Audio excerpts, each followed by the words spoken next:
is a place unto itself, and in it makes a heaven of hell and a hell of heaven.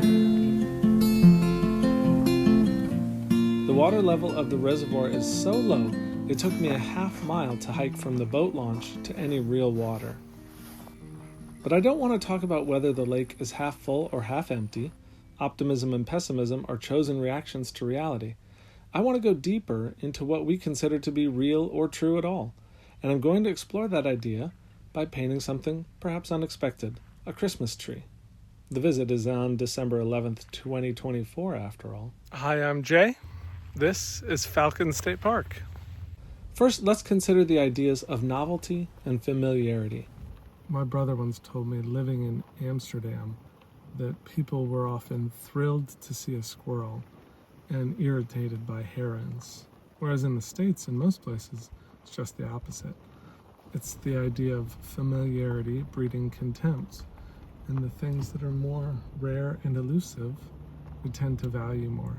Even though to someone else, they're really common and not that interesting. I thought this as I was seeing cardinals fly by in these birding parks and thought, oh, it's only a cardinal. Since when is a bright red bird not something interesting? It's just because I see them in almost every state park. So similarly, someone here may hate the javelina, but I'm always kind of excited to see one. So I've driven by the recreation hall twice now, and each time this collared peccary, or javelina, as they're known in Texas, is out on the lawn munching. And I thought if maybe I sat here still for long enough, I'd be able to draw or paint him. Well, I'm going to have to switch to plan B. It's not that I ran out of patience. It's just everything is sort of on a schedule, and I was worried about waiting too long for the javelina and running out of light. Since I have sort of a theme going today with painting the mesquite tree this morning, I saw this plant as I was driving around. I actually need to check and figure out what kind of yucca it is, but I'm going to paint this before I hike around the perimeter of Falcon State Park. So the scene looks a little like this, and I'm going to have that greater than sign type of composition on the map here. And for colors, I have two what I would consider lights. I have zinc white and yellow ochre deep, and then I have darker versions of what I'm seeing as I'm going to set up a silhouette pretty early on. And this is burnt sienna, burnt umber, viridian, and ultramarine blue. So maybe a stripe of green for the background there. I think I'm going to have some blue fading to white behind the quills. Let's get started. Now, if this doesn't look like a Christmas tree to you, I understand. Like many, I hear those words and I envision a pine tree. Nate Bargatze points out this incongruity in his nativity version of the hilarious George Washington SNL sketch. The holiday is about Jesus being born in a desert, yet the songs sure do like to talk a lot about snow. Which is why the whole Yuletide season will have a very Scandinavian vibe. There's just a 4-degree difference in latitude between Bethlehem and Laredo, so the climate here is more correctly Christmas than Minnesota or Stockholm, but it just doesn't feel right to me. Now, viridian and yellow ochre won't give me an intense green of any sort, and I'm wondering if I want to bring some in. Maybe for the accents, maybe for a couple little spots in the background. So I'm thinking about adding a cadmium yellow. Cadmium yellow. I think it's lemon going on there. Just a titch. Think of your idea of Christmas. If you're of any faith tradition beyond Christianity, perhaps it is somewhat irrelevant, but you still get a nice break from school. If your cultural context is post-Christian, perhaps you still get together with family and open presents. But if you've experienced trauma around the holiday, perhaps Christmas isn't joyful. Watch the episode of Fishes from FX's The Bear, and you'll understand that many people have stress-riddled associations with the holiday, not joy and cheer. And no family celebrates like another. David Sedaris talks about regional and cultural differences in his essay, 6 to 8 Black Men. When do you open your Christmas presents is another good question, as I think it explains a lot about national character. People who traditionally open gifts on Christmas Eve seem a bit more pious and family-oriented than those who wait until Christmas morning. They go to Mass, open presents, eat a late meal, return to church the following morning, and devote the rest of the day to eating another big meal. Gifts are generally reserved for children, and the parents tend not to go overboard.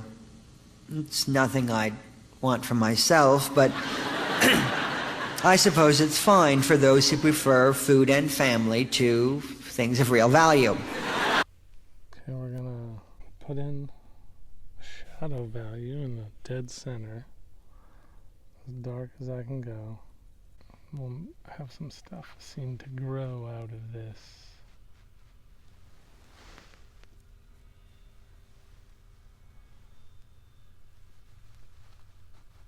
I wouldn't know about Sinterklaas on December 5th if it weren't for my brother, and I probably wouldn't know about the Santa Lucia Day on December 13th if it wasn't for his wife.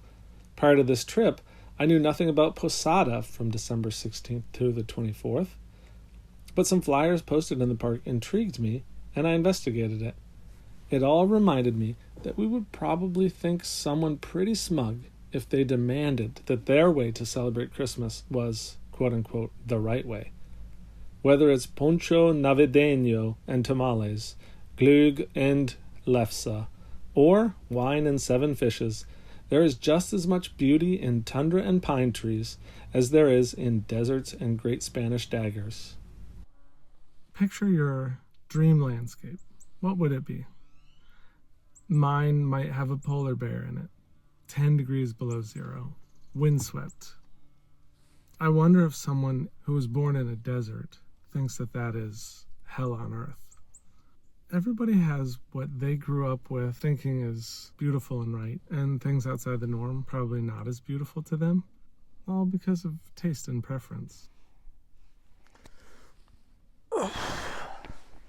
Well, I've got my sick yellow board shorts on. It's about 4 p.m. That's enough time to hike around the entire perimeter of the park and find a spot in the lake where I can jump in. It's been a great day painting. Let's finish it off with a nice hike. Growing up a northerner defined many of my expectations for the seasons and for my notions of beauty.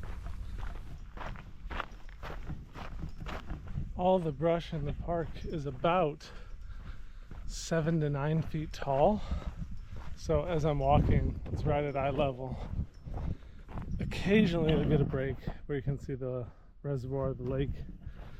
But for the most part, it gives the impression of walking in a labyrinth. Nothing is really towering and grandiose. Few blank spots to look through for a vista. Just maze walking. Landscape is just another word for environment, and environment describes context.